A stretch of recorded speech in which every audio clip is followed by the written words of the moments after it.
So the draw results came back and I drew a limited entry tag, so I was pumped. I'd been shooting my bow, but I got after it once the results came out.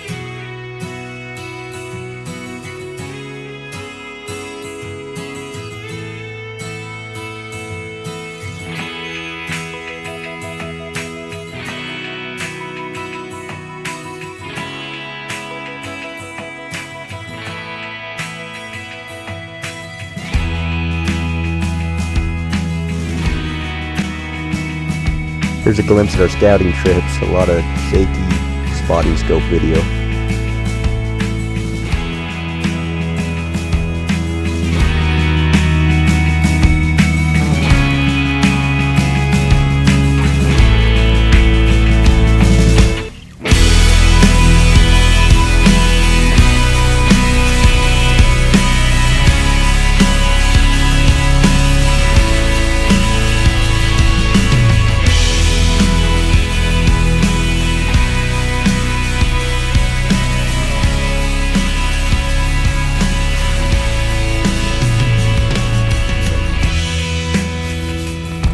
I was really excited about the hunt and tried to get out and scout at least once every week and a half. I was about a 4.5 hour drive from the unit. When I couldn't make it out, my dad and my brother scouted quite a bit for me as well.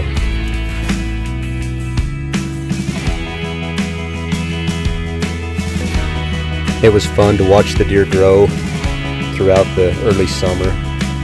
And really exciting when they started looking like real bucks.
Well, sometime around mid-July, or maybe even early July, we were out, my brother and I, scouting, and to this point we hadn't found the buck that I was after. We'd seen a lot of good deer, but not the one. We had been spending most of our time scouting up high, so we decided to try a little bit at lower elevations on the different ranges within the unit. And we turned up a deer that we later named Quadpod because of his unique characteristic on his left side. And this buck, he wasn't a monster by any means, but I just liked him. He had a lot of character, he had trashed up ears, and he kind of became the number one deer, and we tried to keep track of him.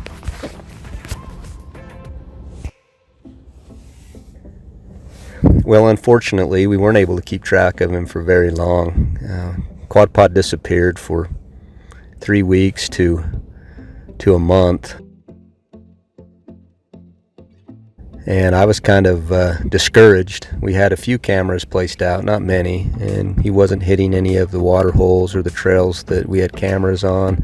We weren't able to find him when we were out glassing, and things weren't looking good for finding Quadpod at the start of the season. When I first drew the tag, I decided that I was going to shoot the first decent buck that I saw. the first good 4-point, maybe a 165, 170 inch deer. But as we scouted, we soon saw that early moisture and available vegetation was contributing to big deer and good antler growth. Well, with the opener approaching, we had to get a plan. We made a list, and let me introduce you to the 6 or 7 bucks that I was most interested in. And it may not have been for size, but for uniqueness or whatever it was, these were my favorite. Left ear is mangled. I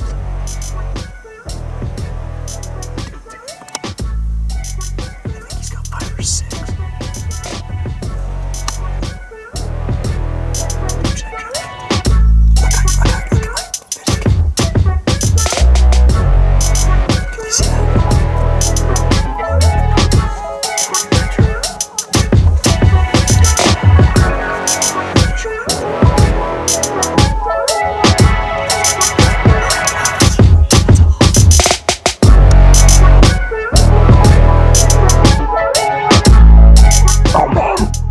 Wide he is.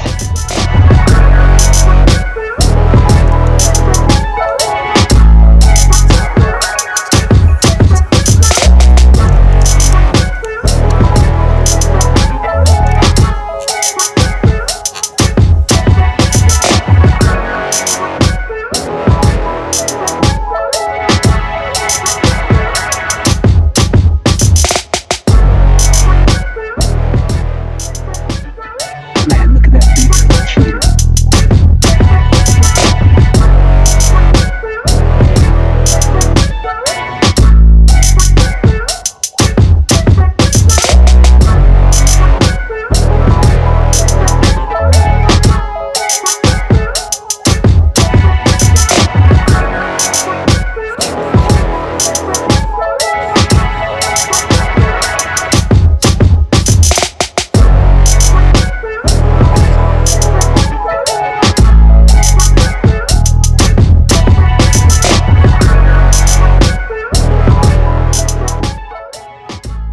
That buck is tall.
Well, about 2 weeks before, or maybe a week before the hunt started, my brother was out scouting for me. I had went back home, and he lives a little closer to the unit, and he was out scouting. And on his way out, he drove through the valley through some agricultural area, and he spotted Quadpod in a field.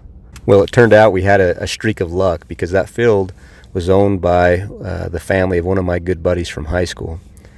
So we were able to get permission to hunt that field. Now this changed the whole focus of where we were scouting. Quadpod had picked up a few buddies that were all good bucks, and they were hitting this field fairly consistently. I was able to slip in and put a blind up before the hunt started, and we were able to watch Quadpod walk within bow range of my blind several days in a row. Well, because the bucks seemed to be in there every evening, and a lot of them staying all night long and then leaving early in the morning, we decided not to hunt it on the opener in the morning, just the evenings, in hopes not to spook the bucks and get a good shot or a good chance at Quadpod. The first night, my brother and I slipped into the blind, and we had a buck come in behind us. It was a buck that we had named Tiny Tim. And he wasn't tiny, but he had a limp. That's how he got his name. We passed on Tiny Tim.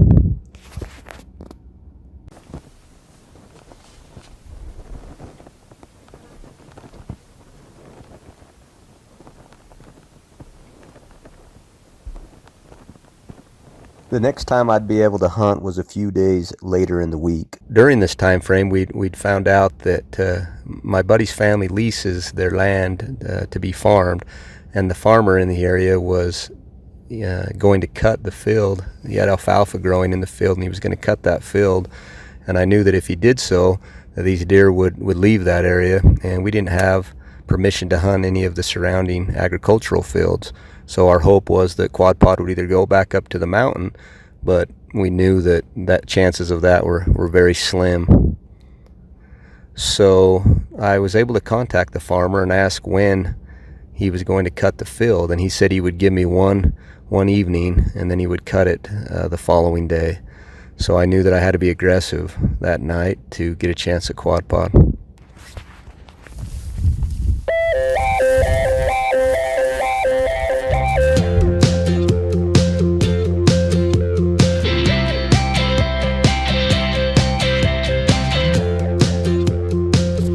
Well, we were sitting in the blind for a little over an hour, watching the birds and a doe and a jackrabbit in front of us, when all of a sudden a huge thump right in front of us.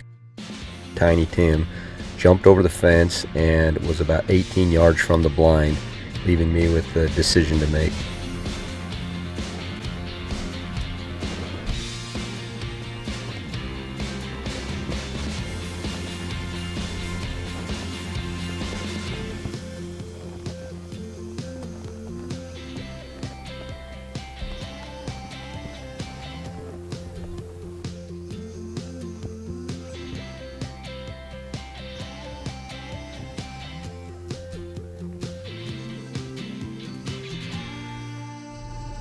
It was awesome to have him so close for so long. The wind perfect, blowing right in our face. He had no idea we were there, and we were able to watch him. Tiny Tim wasn't all that little. I decided to pass on him.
Well, the deer came in right around 80, 85 yards, but quickly started to feed out to where they were well over 100 yards away.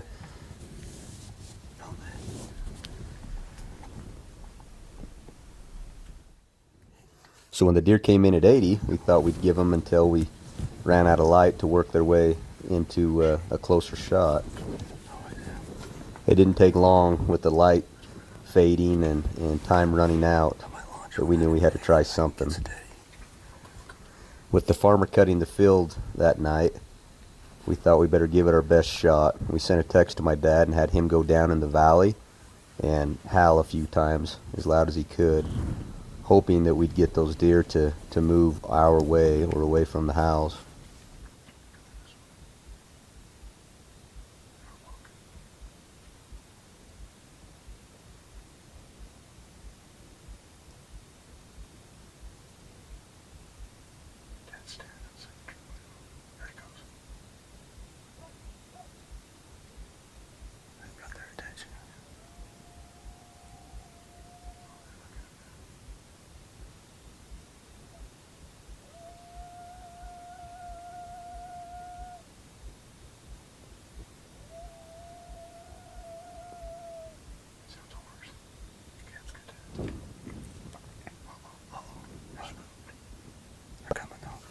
They heard the howls all right, but it didn't go how we planned.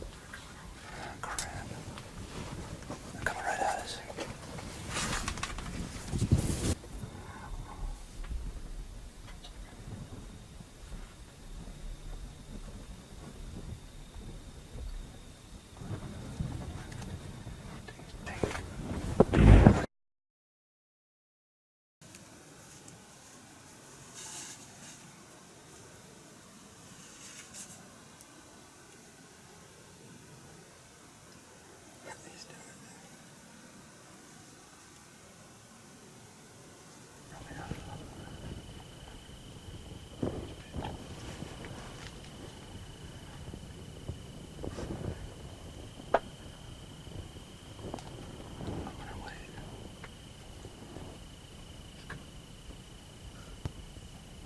With the clock ticking, they came back in.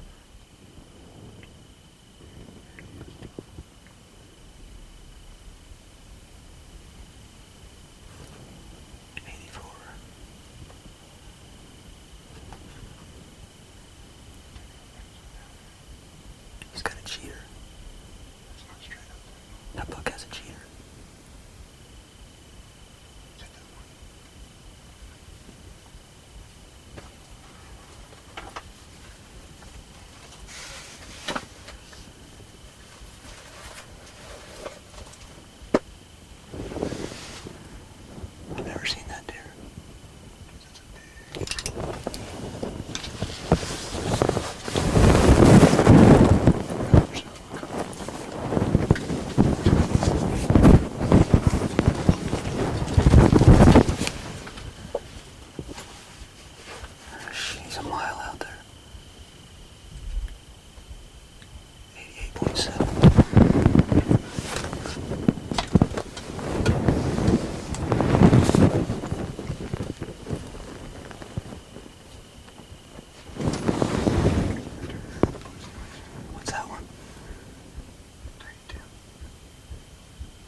The arrow had a little wobble to it, but looked pretty good.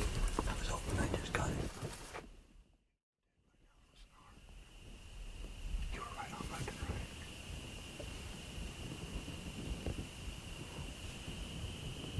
Dude, that freaking aluminum, I saw it drop right in.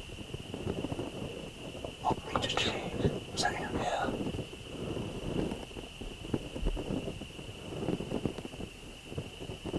He's going out here, Russ. Come back early in the morning when it's still dark, and then look. What? Your arrow? Yeah. I think your arrow will be easy to find. I just thinking. The arrow ended up going just under Quadpod's body, hitting him high in the right leg. Never did find any blood, just a little bit of hair on the arrow. Well, that was my only chance at Quadpod. The next day, to our surprise, we found that the field hadn't been cut.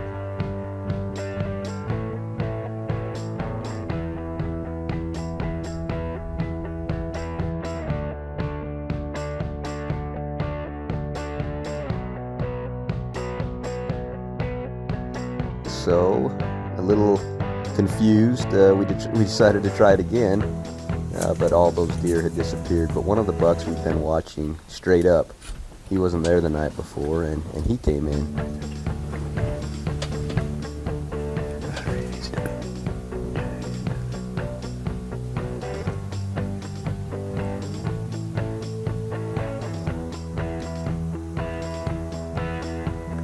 It was tough to pass on a buck like that, but I decided to hold off.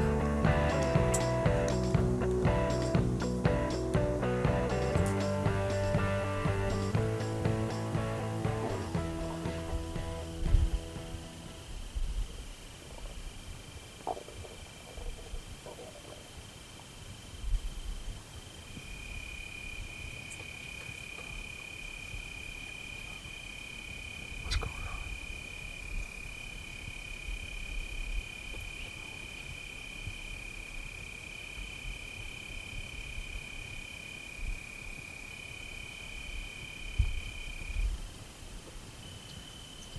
Well, this video's not going to show it because it's getting pretty long as it is, but there were quite a few days in there hunting a lot of the other bucks, just not being able to get close to them. Doug went to see if he could glass up Titan in his bed. I couldn't believe it, and I was sitting in the blind, and Doug got a hold of me and said I could see him. I quickly packed up my stuff, went out, met Doug on the road, and we headed over to where Titan was bedded. Now the video doesn't show all this, but Titan's bedded out in front of me, at 100 yards or more, and was able to get in to just around 65. Titan's buddy had me pegged. I thought the wind was in my favor, blowing right in my face. I was just waiting for Titan to stand up. That buck with him could see me. He couldn't smell me, but I think he caught some movement once, so I just held tight. The brush was tall enough that I only had a few windows to shoot through.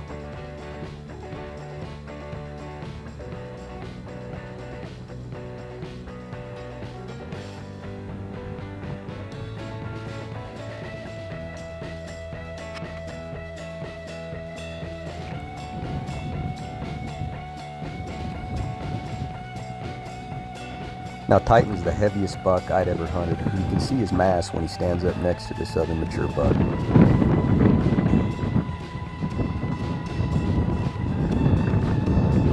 I saw Titan get up. I drew back. He looked over toward my brother, where my brother was videoing across the valley there.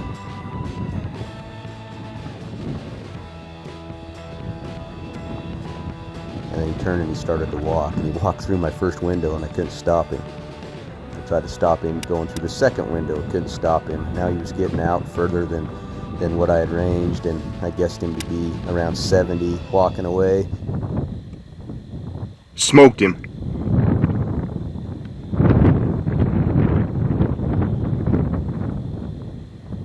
He's hit. It was a pretty steep quartering away shot. I put it right in front of his hip.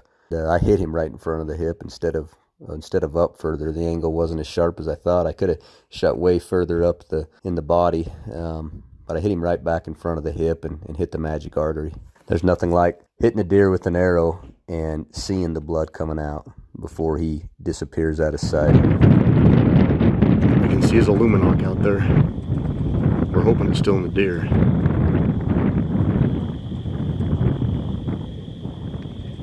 Hit him quartering away. Holy crap, dude.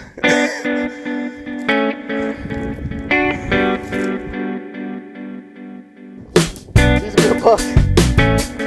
Duck found it. Is there? He was gushing.